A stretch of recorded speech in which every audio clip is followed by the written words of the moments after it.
The dust tasted like despair, thick and gritty on Ling's tongue, a constant companion to fear. It coated the wooden planks of the makeshift stage, the rough fabric of her thin dress, the anxious faces of her younger sisters huddled beside her. May clutched her arm, small fingers digging into bone, while pressed her face into Ling's side, silent tears leaving damp streaks on the worn cloth. The crowd before them was a blur of rough-hewn faces under wide-brimmed hats, a sea of indifferent eyes that saw not 3 terrified girls, but chattels for trade. Their stepmother, Evelyn, stood nearby, a thin-lipped smile fixed on her face, a cruel mockery of satisfaction. She had stripped them of everything, their mother's silks, their father's few heirlooms, their dignity, and now, their very selves. 3 girls. Evelyn's voice, falsely sweet and carrying despite its softness, cut through the murmur of the crowd. Hard workers, quiet, good for. Well, whatever a man needs. Her words hung in the air, heavy with unspoken implications that made Ling's stomach churn. They were on offer not for adoption, not for work, but as property. Sold by the woman who had promised their dying father she would care for them. A promise broken with every lash, every hungry night, every cruel word leading them to this auction block in a sun-baked, forgotten town. The bids began low and hesitant at first, then bolder. Ling closed her eyes, trying to retreat into the darkness behind her eyelids. But the sounds pierced through the auctioneer's rapid cadence, the grunts and calls of the bidders, the nervous whimpers from May and In. She felt utterly helpless, a leaf tossed in a storm, her fate decided by the whims of strangers who saw only their foreign faces and frail forms. She had tried to protect her sisters, to shield them from the worst of Evelyn's cruelty, but strength had abandoned her in the face of starvation and relentless fear. Now, even that small comfort was to be taken. Then, a voice cut through the din, deep and resonant, silencing the other bidders. It was a man who had stood apart from the crowd, tall and cloaked in shadow by the brim of his hat, his face obscured. He didn't shout his bid. He spoke it, a single figure that was shockingly, impossibly high. A collective gasp rippled through the onlookers.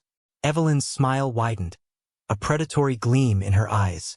The auctioneer faltered for a second, then hammered his gavel down with finality. Sold! To the gentleman at the back. Ling's eyes snapped open, her heart pounding a frantic rhythm against her ribs. Sold. It was done. Their lives, whatever remained of them, now belonged to this unknown man. He approached the stage slowly, his spurs jingling softly on the dusty ground. As he drew closer, the sunlight caught his face, revealing sharp features, weathered skin, and eyes that seemed to hold the vast, empty sadness of the plains.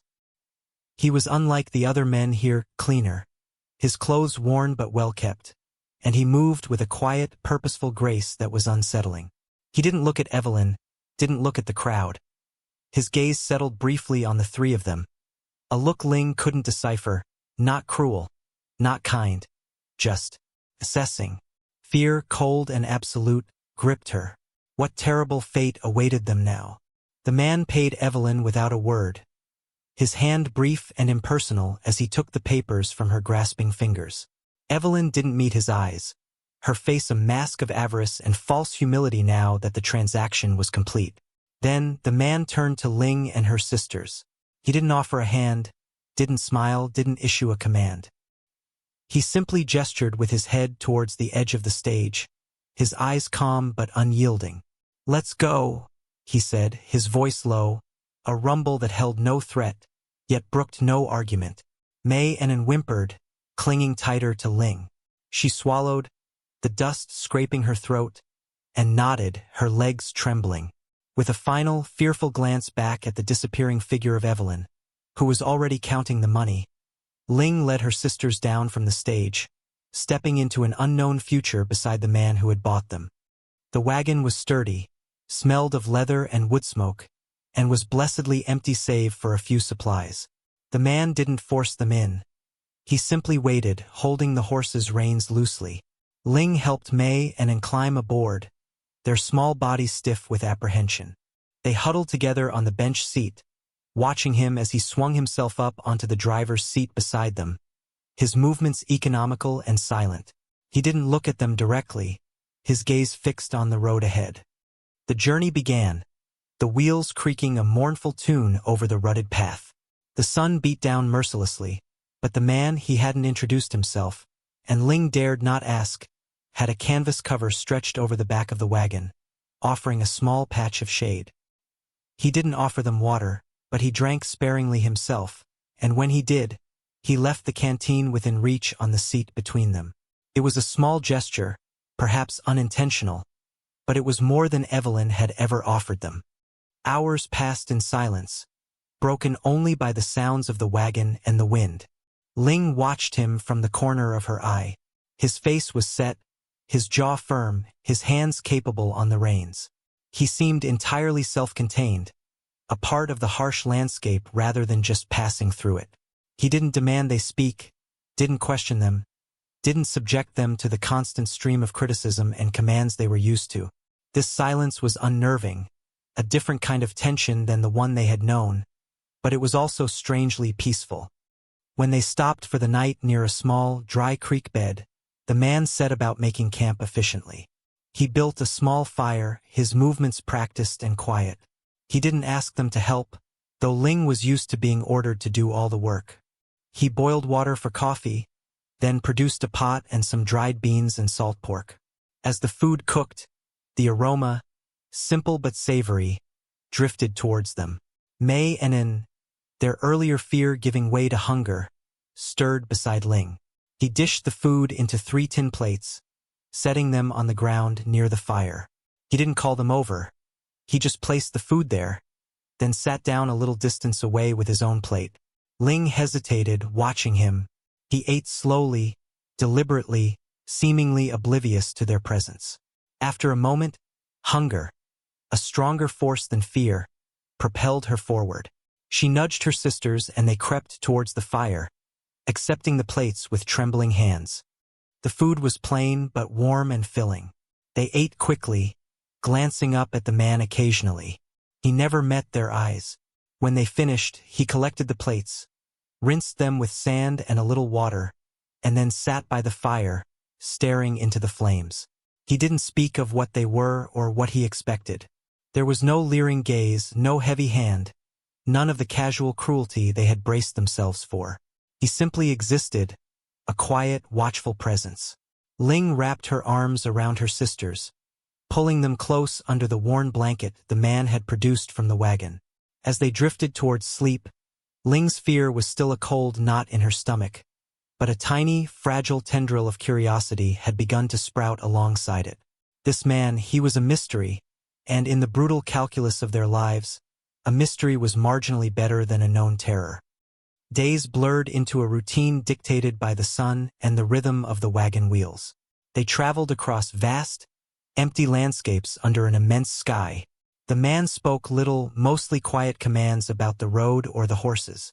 He never raised his voice. He provided food, shelter from the elements, and a space free from the constant anxiety of anticipating a blow or a cruel word. Ling, watching him, began to notice the small things. The way he checked the horses carefully each evening, rubbing their legs down. The way he mended a tear in his own jacket with precise, strong stitches. The way his eyes, when he thought no one was looking, seemed to hold a deep weariness, a solitude that mirrored the emptiness around them. He hadn't used them as labor, hadn't tried to separate them, hadn't shown them off or spoken of them as possessions to others they occasionally encountered in passing towns or isolated outposts. He introduced himself as Silas, and when asked about the girls, he gave only a curt nod, his expression unreadable, discouraging further questions. Ling began to realize that Silas wasn't just quiet. He was guarded, his stoicism a shield against the world, much like their own silence had become. One evening, a group of rowdy men in a small, dusty town saloon stared at them openly as they waited by the wagon while Silas went inside for supplies.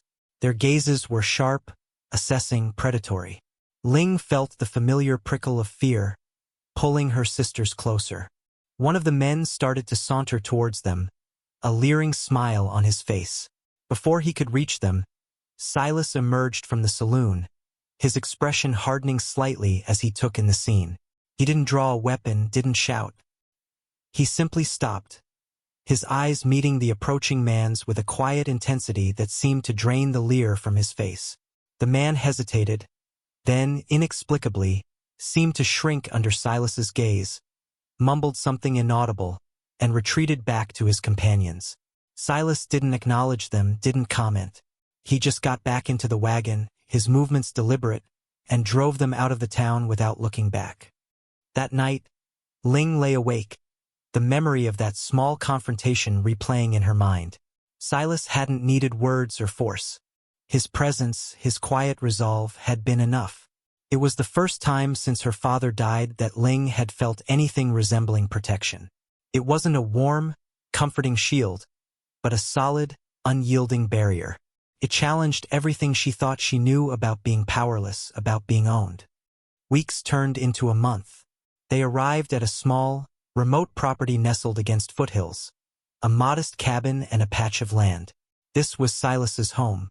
It was simple, isolated, but felt strangely safe after the endless road.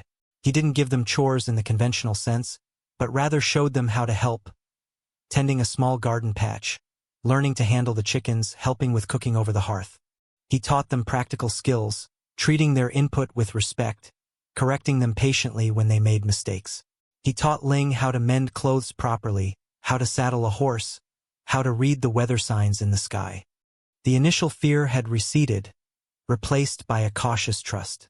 Ling still didn't understand why Silas had bought them, or what his long-term plan was. But the constant fear was gone. In its place was a quiet determination to learn, to become capable, for herself and for her sisters. She felt a strength stirring within her that she hadn't known she possessed, a resilience forged in hardship but nurtured by this unexpected, quiet stability. She still felt like they were living on borrowed time, waiting for the truth of their situation to reveal itself, but for the first time, she felt ready to face it. The truth arrived not with cruelty, but with a quiet, stunning act. One crisp autumn morning, Silas gathered them near the small cabin. The air was sharp, carrying the scent of pine and damp earth. He held a thick document in his hand, official-looking with seals and ribbons. Ling's heart leaped into her throat. Was this it? The moment their temporary peace would be shattered? Would he sell them again? Send them away? Silas knelt, bringing himself closer to their level. For the first time, Ling saw a flicker of something other than stoicism in his eyes. A deep sadness, perhaps, and a quiet purpose. He looked at each of them in turn, his gaze lingering on Ling. This, he said, his voice low but clear, is the deed to this property. The cabin, the land, everything. He paused, then pushed the document into Ling's hands. Her fingers trembled as she held the heavy paper. It's in your names, he continued, his words dropping like stones into the silent air. Yours, May's, and Anne's. Ling stared at him, comprehension slow to dawn. Our names? He nodded. I bought you, yes, but I did not buy your lives. I bought you to take you away from that woman, to give you a chance she would never allow. This land, this cabin, it is yours, to build on, to work, to live on, free. The law here is complicated. Selling people is done, though not always openly like that. But the law also recognizes property ownership. This document proves you own this land. It proves you are not owned. Ling's mind reeled. He hadn't bought them to own them. He had bought them to give them freedom, using the very system that sought to enslave them against itself. He had spent a fortune, taken them in, protected them, taught them, not for his own gain, but to sever the chains that bound them. This wasn't just surprising, it was unprecedented. In a West where people were commodities and legal rights often depended on the color of your skin or who held your papers, this act was a defiant shout against the prevailing order. He stood up, giving them space to absorb the enormity of his words. May and Anne, sensing the shift in the air though not fully understanding, looked from Silas to Ling, their eyes wide. Tears welled in Ling's eyes, hot and sudden. Not tears of sorrow, but of release, of overwhelming gratitude and disbelief. He had risked everything, his reputation, his safety, his fortune, for 3 girls who were strangers. Silas stepped back towards the cabin. "I will stay a while," he said, his voice softer now, "to help you get started, to ensure no one tries to take this from you. Then, my path is elsewhere." He didn't ask for thanks, didn't expect effusive declarations. His act was its own statement. Ling looked down at the deed in her hands, the legal proof of their independence. It was heavy, but not with the weight of ownership, with the weight of possibility. The despair that had once defined her had lifted, replaced by a surge of strength she hadn't known was possible. They were not helpless, not anymore. They had land, a home, and the unexpected gift of a future. The man who had bought them had not sought to possess them, but to set them free, an act of quiet rebellion that would indeed stun anyone who heard of it, a testament to the unexpected kindness that could bloom even in the harshest ground. Ling looked at her sisters, their faces reflecting her own dawning hope. They were no longer property. They were home.